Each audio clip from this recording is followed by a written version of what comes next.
Hai, Assalamualaikum. Kita bertemu kembali dalam bab yang ke-8.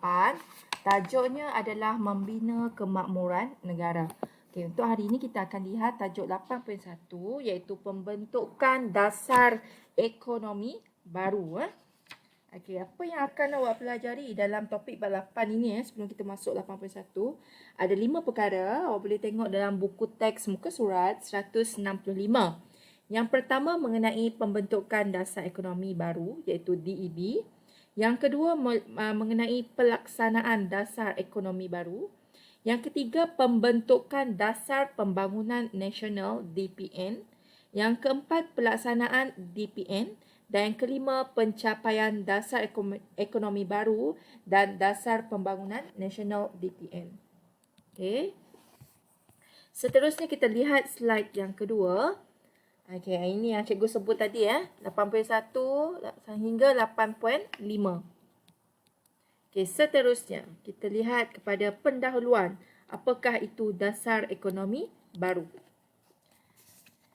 Okey, dasar ekonomi baru ini telah dilaksanakan dalam tempoh 20 tahun yang telah bermula pada tahun 1970 hingga tahun 1990. Okey. Ia adalah sebagai satu rancangan pembangunan ekonomi dan perpaduan negara. Itu maksud dasar ekonomi baru.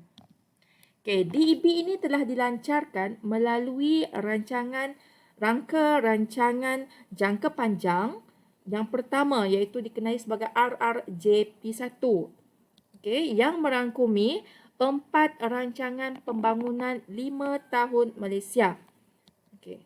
Kemudian dasar DEB ini bertujuan untuk memulihkan ketidakseimbangan sosioekonomi yang wujud iaitu antara kaum, kemudian antara wilayah dan juga antara kawasan dalam wilayah yang sama.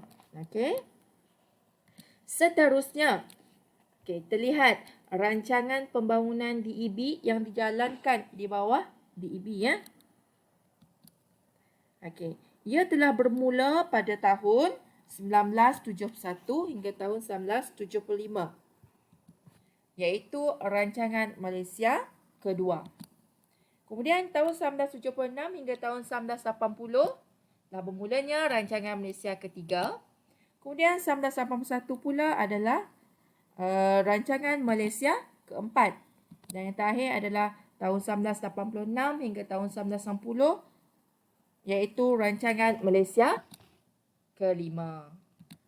Okey, seterusnya kita masuk kepada latar belakang pembentukan dan juga matlamat dasar ekonomi baru DEB. Okey, kita lihat latar belakangnya dahulu. Majlis Perundingan Negara ataupun dikenali sebagai MAPEN telah ditubuhkan pada bulan Januari 1970. Okey, apakah tujuannya?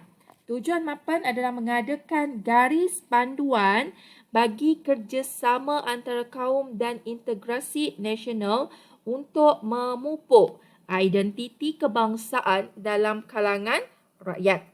Okey, itu tujuan MAPEN ni tadi. MAPEN. Okey, Majlis Perundingan Negara dianggotai oleh wakil daripada yang pertama, ini daripada pelbagai lapisan masyarakat. Yang pertama adalah Mageran, kemudian Kerajaan Negeri, seterusnya Parti Politik, Wakil Sarawak dan Sabah, Kumpulan Agama, seterusnya Badan Profesional Perkhidmatan Awam, Kesatuan Sekerja, Persatuan Majikan, Akhbar, Guru-guru dan juga kumpulan minoriti. Itu adalah anggota dalam Majlis Perundingan Negara, MAPEN. Okey, hasil MAPEN ini apa yang telah terhasil daripada MAPEN ini tadi iaitu terbentuklah satu dasar ekonomi negara yang dikenali sebagai Dasar Ekonomi Baru DEB. Okey. Beberapa pakar ekonomi dari dalam dan luar negara telah diamanahkan untuk merancang DEB ni, iaitu antara pakarnya Dr. Rais Saniman daripada Malaysia, Dr. Jas Fallen daripada Norway dan Dr. Jack R. Parkinson daripada Britain. Seterusnya, kita lihat gambar ini. Ini adalah ketika Tun Abdul Razak Hussein, Perdana Menteri Malaysia yang kedua, memberikan penerangan berkaitan dengan DEB. Mereka bermesyuarat ketika itu. Kemudian, masih lagi 81, kita lihat yang kedua pula, Matlamat Dasar Ekonomi Baru. Apakah matlamatnya? Ini adalah matlamat dasar ekonomi baru. Ada dua matlamat yang utama. Yang pertama adalah membasmi kemiskinan tanpa mengira kaum. Yang kedua, menyusun semula masyarakat. Bagaimana dia membasmi kemiskinan tanpa mengira kaum? Iaitu dengan menambahkan pendapatan dan juga memperbanyakkan peluang pekerjaan. Matlamat yang kedua tadi menyusun semula masyarakat untuk mengurangkan dan menghapuskan pengenalan kaum mengikut fungsi ekonomi. Apa yang dimaksudkan menghapuskan pengenalan kaum mengikut fungsi ekonomi? Maksudnya dia tak naklah kalau orang kampung dia akan menjadi nelayan saja. Kalau orang Cina akan menjadi peniaga saja. Kalau orang India dia akan jadi peladang saja. Dia tak nak macam tu.